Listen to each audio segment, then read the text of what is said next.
For today, we will cover various topics, like Sarah already mentioned. I would like to start with a couple of words about USP. Then we look into market outlooks, both, let's say, for the total construction industry, home improvement, and then a part for the paint market.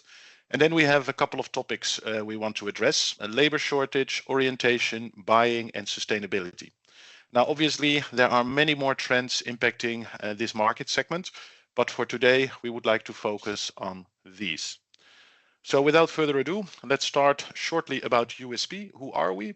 We're a market research agency with over 30 years of experience in the construction, installation, and home improvement market segments. And for us, the paint segment has always been an important segment. We work for many manufacturers, wholesale, also in the home improvement market. And I think our added value is because we have these 30 years of experience doing market research in the construction, home improvement, and installation market segments, that we are really market specialists. We know your market and we can go beyond just delivering data, but we can provide insights and advice. We operate worldwide. Last year, we did research in more than 30 countries, and we basically have, let's say, two distinct business areas. And when it comes to these business areas, one of them is doing dedicated market research, so really tailor-made market research. And again, our added value is our market knowledge. And we frequently conduct studies like customer journey studies, branding, satisfaction, product development, market sizing. For us, we can address all of your marketing and market research needs as long as it's within our specialty area, construction, installation, and home improvement. On top of that, we also publish some off-the-shelf market reports. And these market reports are focused on Europe and they are target group focused. So we have researchers amongst architects, contractors, handymen, and specifically, of course, of interest for today, the painters in the Painter Insight Monitor and consumers in the Home Improvement Monitor. What all these researchers have in common is that they are based on solid quantitative market research. For the B2B target groups, this is always done by phone in native language. For the home improvement, it's based on online surveys. At the end of the presentation, I will highlight some interesting information about the Painter Insight Monitor and the Home Improvement Monitor, because the majority of the presentation is based on these two researchers. Now, I mentioned that we work for major manufacturers and wholesalers alike. And here you can see a selection of the customers whom we are working for. You'll probably recognize many brands active also in the paint market. Again, for us, it's a very important segment and we continuously do market research into this segment. Now, with that out of the way, I've promised some market developments, so I'll start right there. And I would like to start more broader in total construction, the total construction market outlook. In one of our researches, we provide future building volumes. What does this mean? We look at the total value being created in the construction industry in the current in any of these countries that you see highlighted here, and we compare the growth, or in this case also decline, with the year before. So if we look at 2024, it is clear that in the total construction market, which of course includes the paint and coating segment, there are three markets that are very negative: France, Germany, and Poland in 2024 compared to 2023. And there are some other markets that were slightly more positive, like, for example, the Netherlands. You can also see some growth in the UK and specifically some strong growth in Spain. So a tough year, 2024. A couple of key reasons for that. We were faced with high interest rates, which impacted, of course, the new builds strongly. We had still the effects of the higher material costs, and there was more and more uncertainty and political instability. And if we know one thing, this is typically not a good thing for the construction industry. There are high labor shortage in the market, especially for the construction market. And you'll see a little bit later on, also specifically for the, let's say, painters target group, which also resulted in higher building costs. And we saw in 2024 a decline in the demand for sustainability. You only have to look at, for example, something like heat pumps and look at the sales in 2024. They really plummeted. So the demand for sustainability decreased. And last but not least, we are feeling the effects of lower building permits building up to 2024. So all of these elements really shaped a more negative market in 2024. Now, for 2025, the current year, there are some positives. For example, the high housing shortages, especially for social housing, are starting to become addressed, meaning that we would see more new builds to really accommodate this segment, which is basically having a big shortage in social housing, especially in Northern Europe. And we see that the renovation market remains strong and stable in the first 6 months. And I'll show you a little bit more on that later.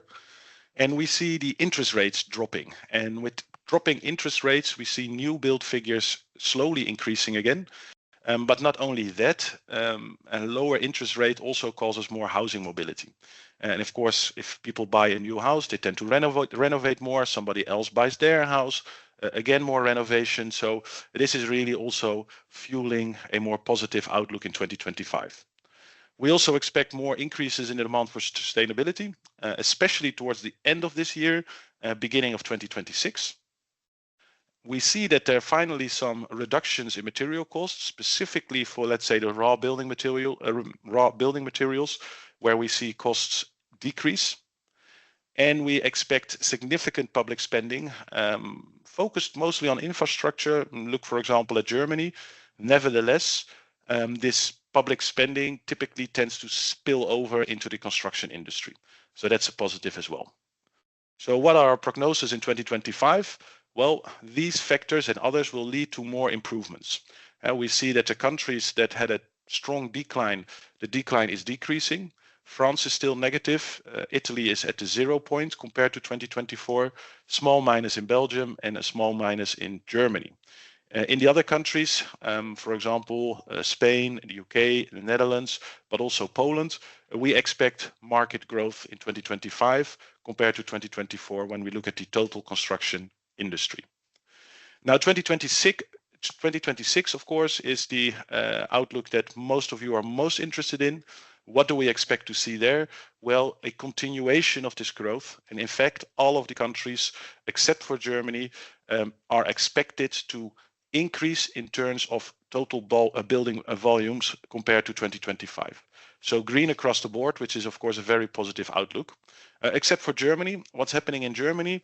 Well, this is the country where we still expect new build, new construction to continuously decrease. That's the blue line you see. The renovation market in Germany is stable, but due to the fact that the new construction market remains, let's say, decreasing and not positive, the overall growth in the market will still be negative in Germany. Now, what about the home improvement market? Well, if we look at that, and for example, we look at the share of households doing a home improvement job, any home improvement job, we clearly see that even though there is some fluctuation, it remains relatively stable. It's a relatively stable market over time. In fact, you could say that 2024 was actually relatively good, and Q1 started also higher than, for example, Q1 2023. If we look at the spending, we do see a continuous increase in spending. Now, of course, part of this increase is artificial due to higher prices and inflation. But even if you account for that, the spending is going upwards. We also ask consumers to what degree do they expect to spend more in the next quarter compared to the previous years. And if we look at that, we can also see that the saldo, the line here shows the saldo, so the ones that said more minus the ones that says less, is positive, meaning consumers expect to spend more in the next quarter. If we look at the 12 months and we ask them, what do you expect to do in terms of spending, more or less, for the upcoming 12 months, we again see a positive saldo, meaning that the market is set to growth in terms of spending of consumers. And again, of course, part of this spending that they expect to be higher than previous periods is due to, let's say, inflation. But even if you take that into account, there still be organic growth in the home improvement market. Now, where do we see the growth mostly? Well, our expectations are it's mostly in the small and bigger decorative jobs. Again, what's represented here is a saldo, and we've asked consumers, do you expect to do more or less small decorative jobs? And the saldo is positive both for small and big decorative jobs, meaning that consumers are expecting to do more jobs in 2025 compared to the same period in 2024. So again here, a positive development. We can also look at small constructive and large constructive jobs. For the small constructive jobs, it's around the zero line, meaning that there will not be significant growth. And this was also the case for large constructive jobs, but in our most recent measurement, Q1 2025, we saw an increase. So the saldo became more positive, meaning that more consumers expect to do a larger constructive job in 2024 compared to the same period before. So also here, some positive outlooks except for the small constructive jobs. Now, obviously, we can also look at the paint category specifically. And if you look at the percentage of households that buy paint over the years, after a drop, let's say in 2022 compared to 2021, it remained very, very stable. And even if you look at the different quarters and the differences there, you see that it's clear that the share of households buying paint is very stable. Obviously, this does not necessarily say something about the amount of paint they're buying, but at least it shows you that the renovation market, the home improvement market for paint is stable. Now, if we take a closer look at professional painters and we've asked them, where do you get the majority of your turnover from? Instantly, it becomes quite obvious that for most countries, except for Poland, the vast majority of the professional painters in the European countries get the most of their turnover from residential renovation. Only in Poland and to a lesser degree Belgium, you see that the residential new build also is quite important. So it's clear that residential renovation is one of the key areas the professional painters get their turnover from. And we've also asked the painters a question: to what degree do you have more work this year compared to the previous year? And if we look at that, and again on the right hand side, you'll see the balance, the ones that said agree minus disagree. In almost all countries, the painters state that they have more work this year compared to last year. The only two exceptions would be France, where it's at the zero line, meaning that their turnover or the amount of work they have is more or less on par with the previous year. And in Germany, it is negative, meaning that more painters, more professional painters experience less work this year than last year. Now, we also asked them about their outlook, of course. So what do they expect for their business in the future? And the exact question is, I expect my business will have more paint jobs in the coming year. So again, year on year, in most countries, you'll see a positive development. So painters expect to have more business coming in the upcoming year. We do need to note that there's a sharp decline visible in Germany and Poland. In most other countries, the trend is reversed, it's going up, but in Germany and Poland, there is a negative development. Now, even though painters themselves remain quite positive about the market growth, we believe that the paint market as a whole will most likely remain stable, not declining strongly, not growing strongly. And there are a couple of reasons for that. And the first one is that the total paint, I would like to call it puddle, in the Netherlands it's plus, but the total amount of paint being applied is stable. And in fact, in some countries it's decreasing. Why is that? Well, on the one hand, paint is getting better, so it's lasting longer. And on the other hand, the number of houses that are being built, which could increase the paint puddle, has remained relatively limited. So the total amount of paint being applied is stable or maybe even decreasing in some countries.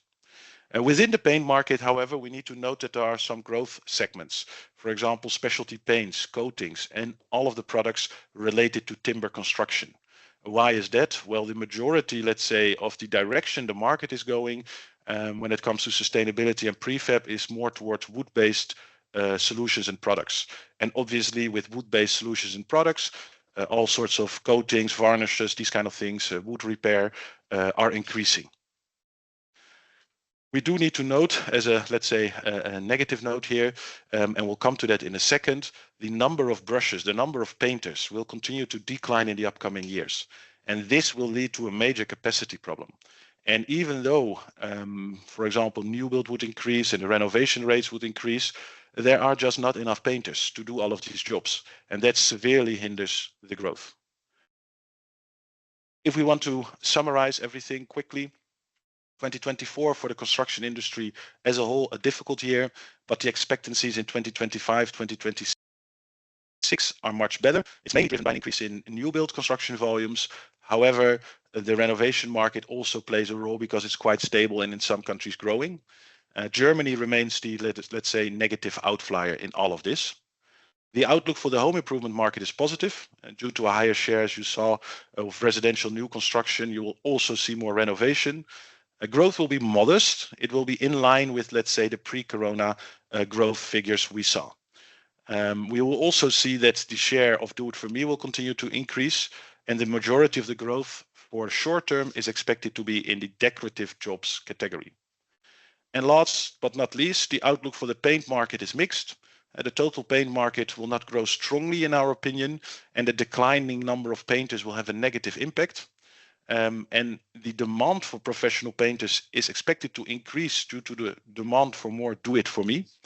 There are some opportunities, of course, to grow, as I already mentioned, wood-based solutions, prefab, and so on. But also important, other target groups might take up the brush more and more and more. For example, handymen or white van men, however you want to call them.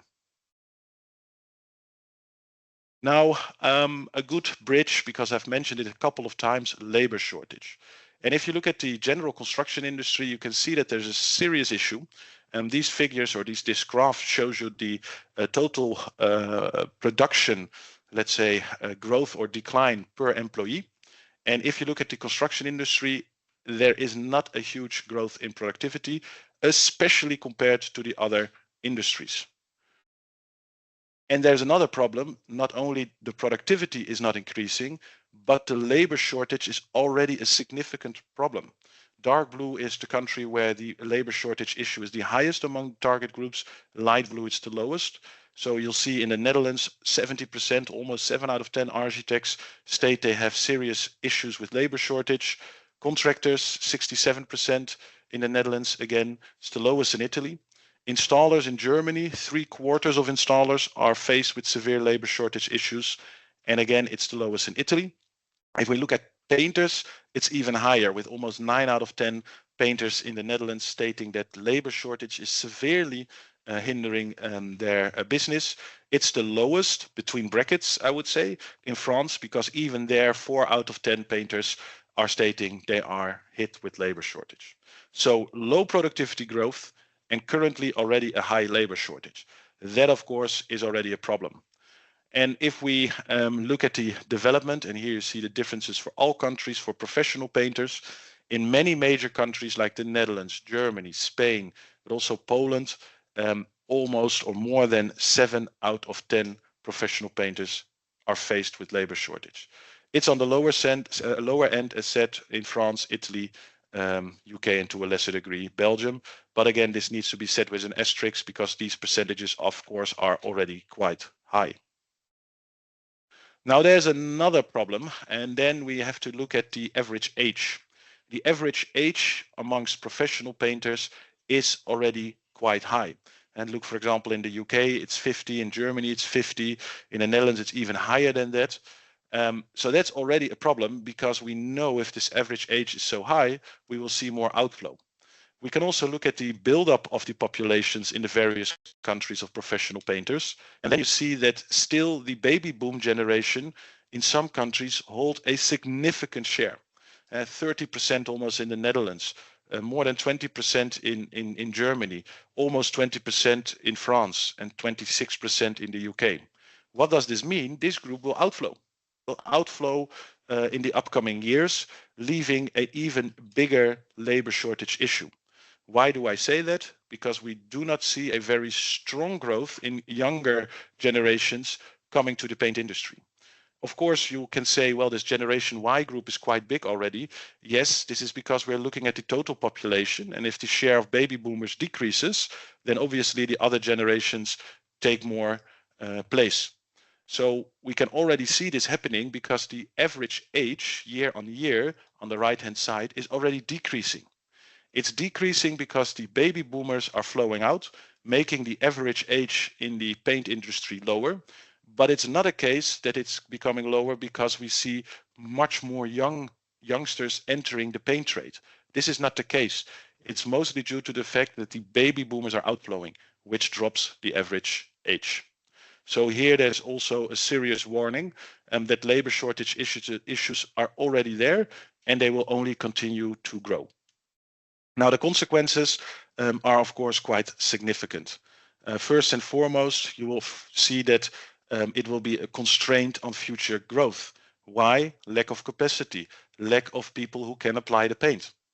Secondly, it will lead to higher cost for hiring a painter. This, of course, will also slow down the growth, perhaps even tipping the balance for the renovation market more towards DIY and maybe also more towards mechanical application in the prefab side of the business or new build. And then, of course, due to the low growth of the paint market, you'll see that competition among manufacturers will increase. So it can also have quite a negative effect on the market as a whole, because more and more manufacturers need to basically try to get capacity locked in to fuel their growth. Now, I already mentioned that there's a trend towards more do it for me. And you can see this. This is all home improvement jobs together, all home improvement jobs that consumers do. And we ask them basically, who was involved in the work activities? Was it yourself, DIY, or was it somebody else, do it for me? And you see that the do it for me share since, let's say, 2018 started to decrease. So more and more DIY has been done. But there was a tipping point, and that tipping point was somewhere between 2022 and 2023. And from that moment onwards, we see the share of do it for me increasing. In other words, more and more consumers are outsourcing their home improvement jobs. This will basically put even more strain on the available labor. Now, we also asked them the question, to whom did you outsource? And here you can already see a little bit of the effect, because the outsourcing behavior between 2023 and 2024 did not see a huge increase in professional specialized companies, or even, for example, in professional multi-skillers. No, the biggest growth was in acquaintances, friends, family, or neighbors who can help them with their home improvement jobs. And why is this significant? Well, it already shows that the higher labor cost, waiting times, these kind of things are already having an impact, and consumers are looking towards, let's say, others to do the work for them. Now, if we look at paint jobs specifically, there we see slightly a different image. If we look at all of the jobs that are done, all of the paint jobs that are done in Europe, the percentage of DIY remains very high. 77% in our last measurement. So 77% of all paint jobs were DIY jobs. And we don't see a strong deviation or growth towards more do it for me. And if we look at quarter to quarter comparisons, it also becomes visible that the share of paint jobs being done by consumers themselves are very stable. Now, there are a couple of reasons for this, of course. It's quite expensive to get a professional painter. These are the jobs, paint jobs, that consumers can most easily do themselves. But we still expect that we would see a little bit more growth of do it for me in the upcoming years, just because of the aging society in Europe. And many, let's say, older generations would be less inclined to do these paint jobs themselves. But this is for the future. Now, we've talked a lot about the negatives, but labor shortages also provide some opportunities in the market. There are significant opportunities, of course, in product innovation, not only in terms of better paints, but also spray ready, easy to apply. You can also think about services, training, try to get this productivity level up. And I think that's the main opportunity which lies in product innovation. Ensuring that painters can work faster and can get more done in the same amount of time. Now, there's also, of course, some new markets. First and foremost, well, the brands that perhaps are not yet active in the DIY channel, with such a strong, stable renovation market and a strong, stable home improvement market. Yeah, there are, of course, more opportunities in the DIY channel. And with higher waiting times, higher hourly rates, we saw that the share of DIY for paint jobs remained quite stable. Now, there are also opportunities in, for example, the prefab market. And the prefab market, as I told you before, is going more and more to wood-based solution. Supplying prefab builders, for example, directly with coating or products could be a potential growth market. And of course, there are countries with fewer labor issues. There might be some ways to focus more on these markets and mechanical application. Think about robotics for the future. Now, we also can identify another, let's say, potential growth area or opportunity, that is with the less professionalized target groups. Professional painters are fully booked. There's more work coming, so there will be a bigger impact of handymen, white van operators, and so on for the paint category in the upcoming years. So that is also a possible area where labor shortages, in fact, could provide opportunities. Moving forward from labor shortages, let's take a look at the orientation behavior. So how do professional painters and consumers orientate themselves? Well, if we start with professional painters, we can clearly see that there are some differences between the age groups. For example, if we look at the older generation, baby boomers, they're more traditional, the painters. They are more likely to rely on their own experience, and they're more likely to use trade media magazines, trade shows, these kind of things. And in general, the statement that comes up quite often is basically we are an older company, older persons, we need less information. We have a lot of our own knowledge. If we then look at, let's say, Generation X and Y, there is a difference because they are still traditional in their orientation behavior, but they embraced digital orientation more than the baby boom generation. And they're more likely to search for information or inspiration instead of relying on their own experience. And they are also much more likely to use social media to find inspiration or even product information. So there are some big differences between the generations, but I do like to stress that even the younger generations still are partly quite traditional in their orientation behavior.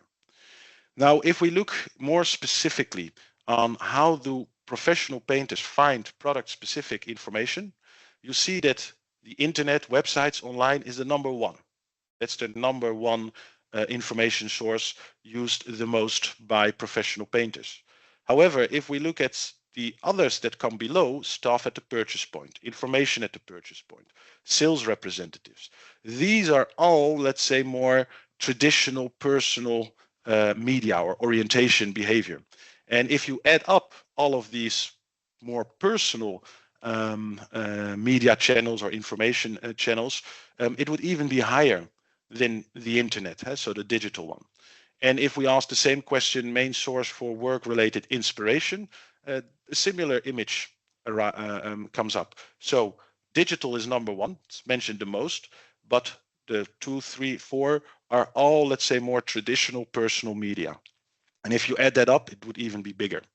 Now, as I mentioned, there are some generational differences. Again, the younger generation is much more prone to use social media.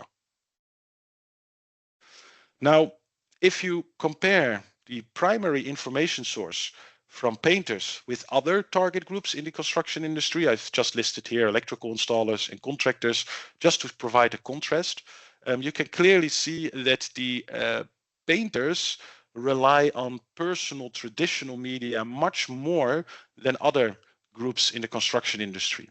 You could even go as far to say that in this particular comparisons, European painters are more traditional than installers and contractors. So this traditional, let's say, way of orientating stands out even more.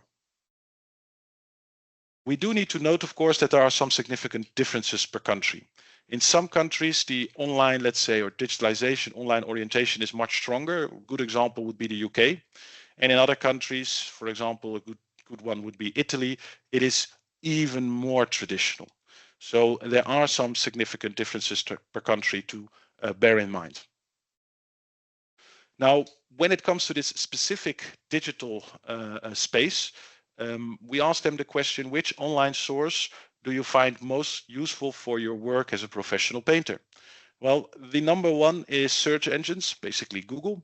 The number two is the website of manufacturers, and then comes the website of wholesalers.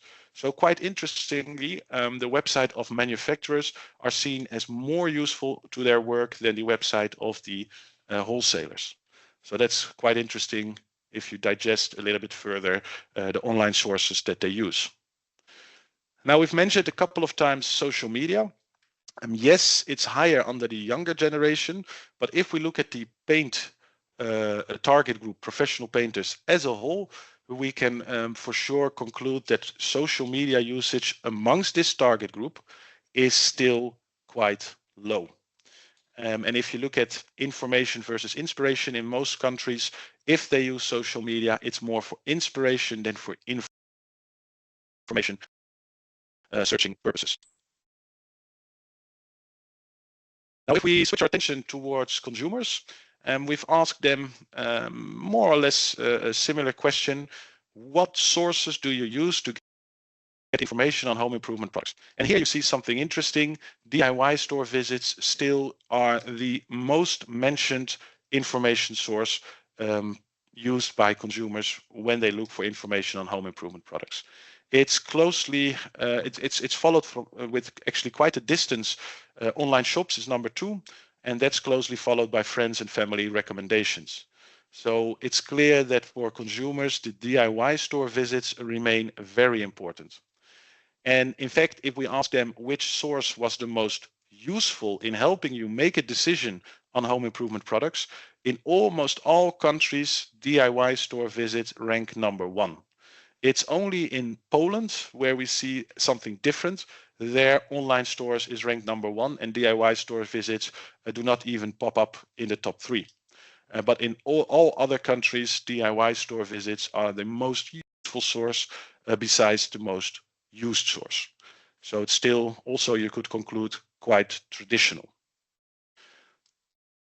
There are some differences, of course, if you look at the various product categories. And we've asked them the question, when orientating on various product categories online, so if they orientate themselves online, if we ask them specifically for which products they do this the most, paint is number 1, followed by bathroom products and decorative products. So really in the decorative, let's say, space, we see that information is most searched online from all of these product groups. So consumers really know how to find their way, at least especially for decorative products or online orientation. Now, what do they use when they orientate themselves online on various product categories? Amazon and Google is really neck and neck on a European level, closely followed by DIY store websites. And that's quite interesting because DIY store websites used to score a lot less, but they have become much more important in the orientation, online orientation of consumers. Now, we can also look at paint products specifically. And if we look at paint products specifically, and we can see that the percentage of households gathering information online since 2021 has been decreasing somewhat, meaning more in-store visits. And the share of households that chosen a paint brand before visiting the store, that has remained relatively stable. You could say since 2021 it dropped somewhat, now it's going up a bit, but it's relatively stable. Now, what can we conclude on the orientation behavior?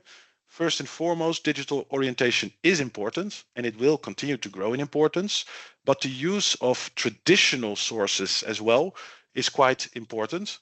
If we look at, let's say, the newer types of online orientation like social media, the usage amongst professional painters is still quite low. So digital orientation for consumers is quite important. For painters, it's really the mix between traditional and digital.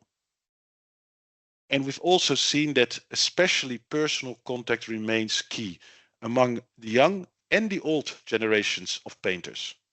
And compared to other target groups in the construction industry, painters attach a much greater value towards personal contact. To a degree, you could also say this is the case for consumers because they still do a lot of orientation in DIY stores, probably also asking for advice in store. And the right media strategy for professional painters, especially with a growing share of younger painters, will really be this combination between digital and traditional. And with traditional, especially the personal contact will become will remain very, very important.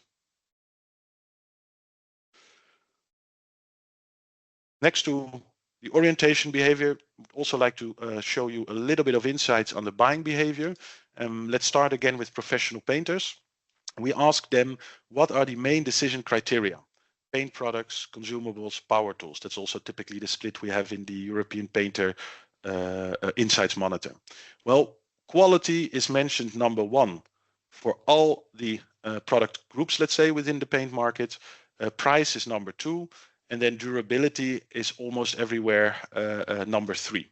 But quality really is above price, which in itself is quite interesting. We also ask them, what is your main purchase channel? And again, you can see the split between paint products, consumables, and power tools. For paint products and consumables, it's very clear, number one, the specialized wholesalers. That's where they do their main purchases.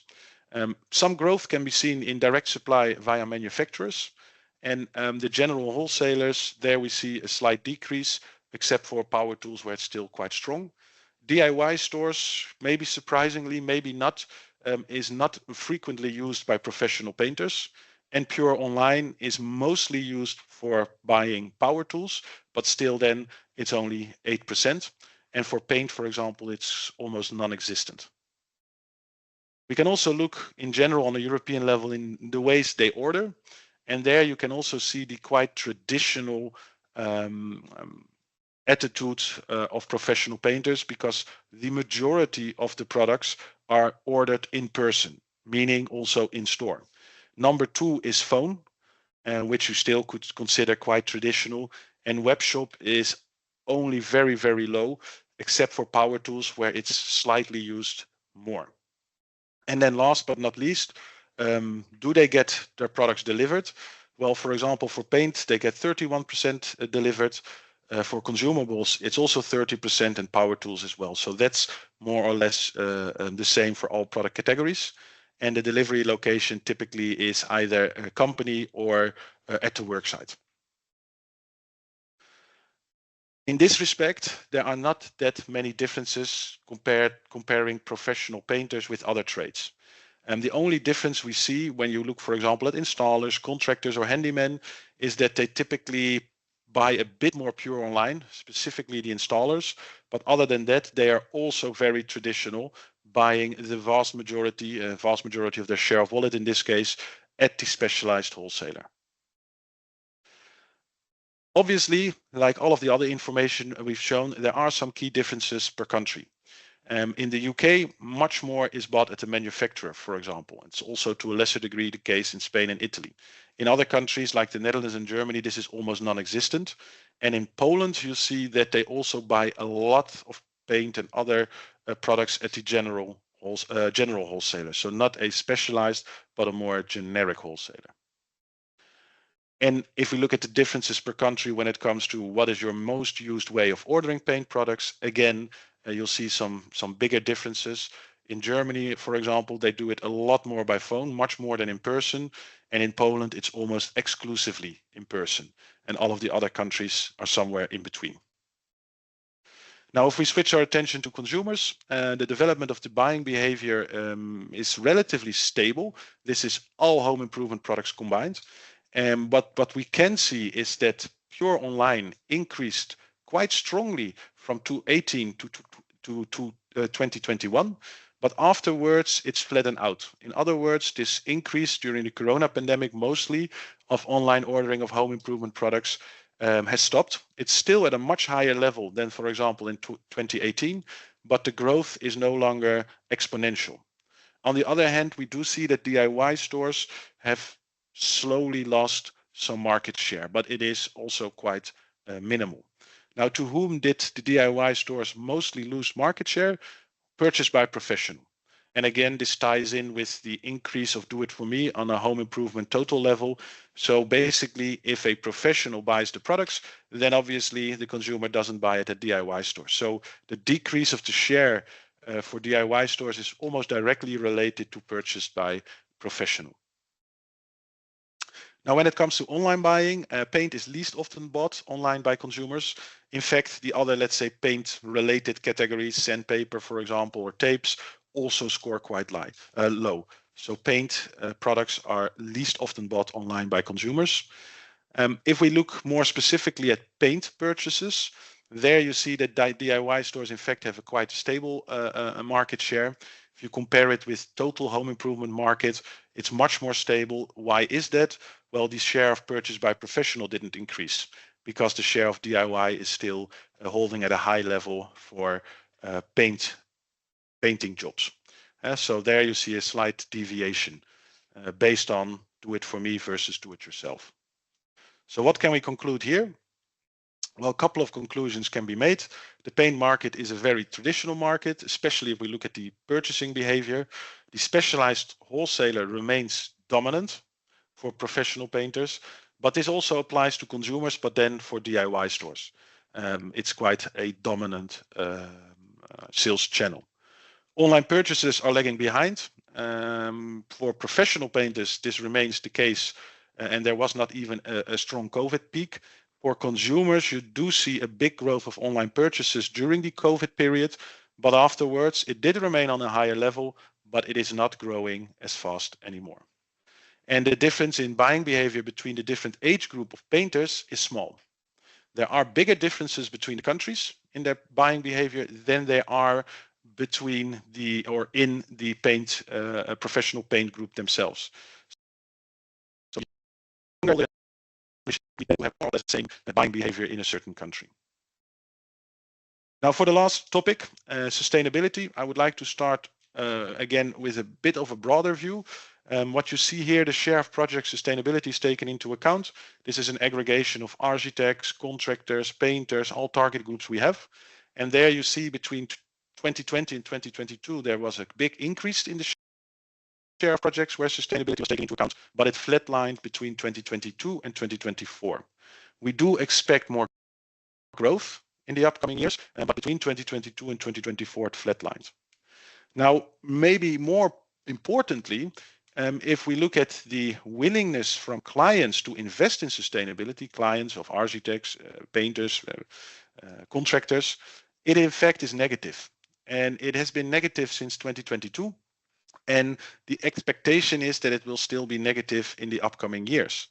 In other words, less clients are willing to pay for or invest for sustainability. This doesn't say that they will not invest anything. It's just that the willingness has become lower, and we expect the willingness to remain a bit lower. Now, if we look at consumers, what we do see, and this is why we predict also that sustainability will become a bit more important.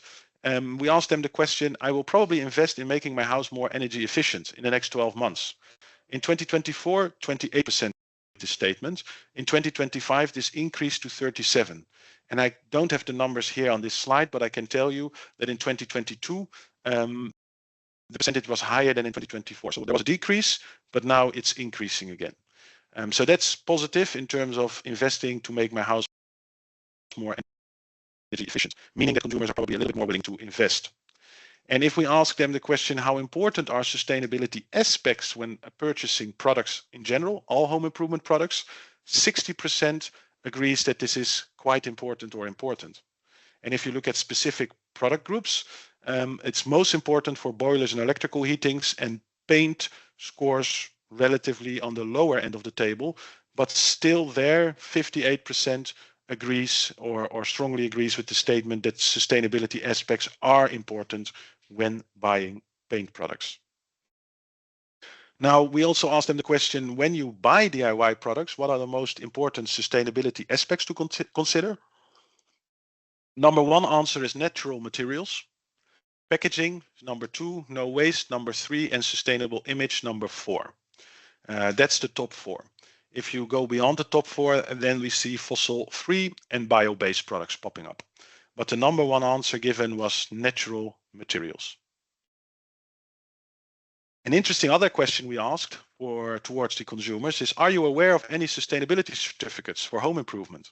Well, in total, 17% said yes. In some countries, it's a bit higher, like Italy and the Netherlands. In some countries, it's lower, like in Sweden and Poland. But 17%, of course, is really low.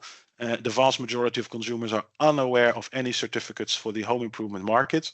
In fact, if you ask them what sustainability certificates for home improvements do you know, you start to get things like Energy Star, EU Eco Label, and then it starts to drop off quite strongly.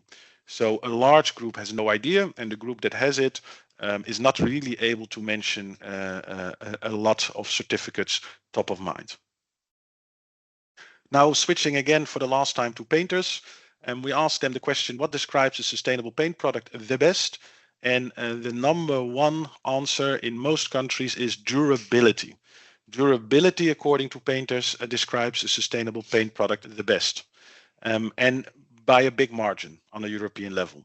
And then you have the number 2, 3, and 4, which are quite closely together: environmental friendly, free of harmful chemicals, and water-based. We also start seeing biodegradable products popping up, but it's only mentioned by 8% of the European painters. We also asked them the question, what makes you care about and use sustainable paint products? And there it's quite interesting. You see a top 4 that's quite close together.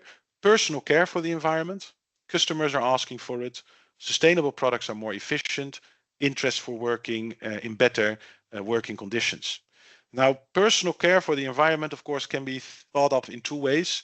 Yeah, personal care for themselves, so it's more healthy, or let's say personal care for the environment as a whole. And we didn't deep dive in there, but probably it's a mix of the two of those.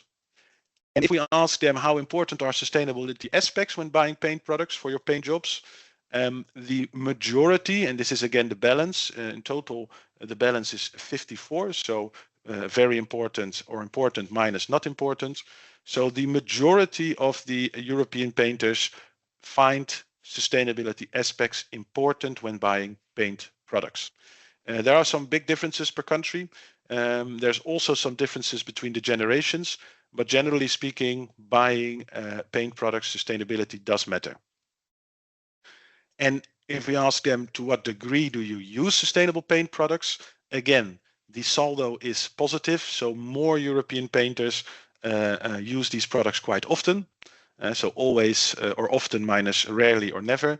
Again, there are some differences per country. Some countries score really low, like Denmark. Other countries like France score significantly higher, and that's also the case for Italy. A very important question is, are you willing to pay more? And here you see the percentage of European painters that stated, yes, I'm willing to pay more. The full report, you can also see what percentage they are willing to pay more. Interestingly, Italy scores the highest, closely followed by France, Sweden, the Netherlands, Belgium. On the lower end, you'll see Spain, Germany, and Denmark, where there is, comparatively speaking, the least willingness to pay more for sustainable paint products. And last, we also asked them the question, if you can buy a more sustainable paint product, more sustainable than the one you're currently using, and if your preferred brand doesn't offer that, how likely are you willing to switch from your preferred brand? In other words, how important is it? And there you see that the saldo of painters that mention that they would switch brands if their preferred brand doesn't have the correct sustainable product is positive, meaning more painters would be tended to switch from their preferred brand to the brand that offers the right sustainable product.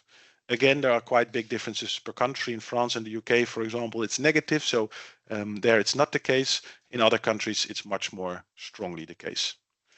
Now, to conclude, for this part, yeah, as durability is seen as most associated with sustainability amongst painters. We do see some more advanced concepts popping up, but not a lot or not frequently yet. For consumers, it's mostly natural materials, waste reductions that are important. And I think with the broader construction industry moving more towards wood-based and other natural materials, that's a logical development. Willingness to pay. Even though the attention for sustainability as such is quite high, the willingness to pay in the construction industry lags behind. On the other hand, for professional painters and consumers, sustainability is more important and they are willing to pay a little bit more for it.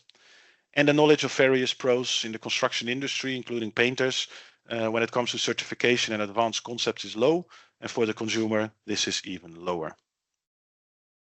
Now, before I can answer any questions you might have, I just want to highlight real quick where all this information is coming from. The professional painters are covered in the European Painter Insight Monitor. This is a research we do every year, and every year we have some recurring topics, the painter's profile, age, where they get the turnover from, these kind of things, what work do they do, and we have brand scans, brand scans, so as usage preference categories painters work with. And then every year we have an in-depth topic. And for this year, the report will come out in a couple of months. The topic will be the role of efficiency and innovation in painters projects and process. So I think quite an interesting topic. It's based on more than 1,800 telephone interviews among professional painters in their native language. And we cover as standard 8 countries. The dark blue ones, and we offer the option to also include the Nordics, Czech and Portugal. For the consumers, the most information is gotten from the European Home Improvement Monitor. Here the reports are published 4 times a year instead of 1 time a year for the paint report. Every quarter, a report has a specific topic revolving around orientation, buying, branding, do-it-yourself versus do-it-for-me, A brands versus private labels, product preferences, sustainability, these kind of topics. And all of the reports are based on 26,400 successful online interviews in 11 European countries. And besides these, let's say, topics, we also have reports again on a product category level, including paint products, but also paint related products like tapes, these kind of things.